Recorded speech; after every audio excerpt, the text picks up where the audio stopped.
నాకు బూతులు రావు. మంచి బత్తాయి పళ్ళు, మంచి మామిడి పళ్ళు,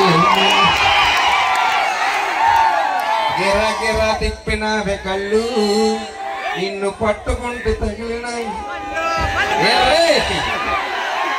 అవి అర్థమైనవి ఉంటది. యువతల పక్క పళ్ళు కొద్దామా? పల్లమ్మ పల్లమ్మ పళ్ళు.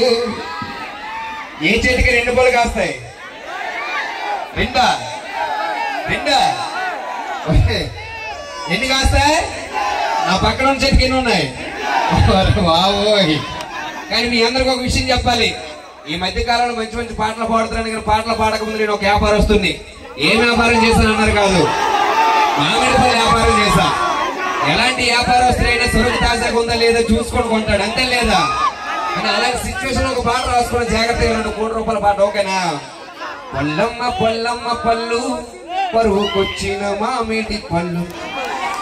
అరే తినాలనిపిస్తుంది కానీ అవకాశం దొరకట్లేదు.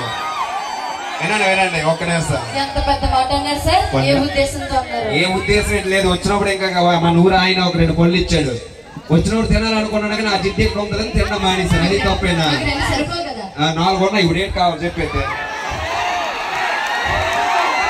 పల్లమ్మ పల్లమ్మ పళ్ళు. ఒరే తమ్ముడు వినండ్రా. పల్లమ్మ పల్లమ్మ పళ్ళు, పరువుకొచ్చిన మామిడి పళ్ళు, పళ్ళైతే నేను కొంటానే.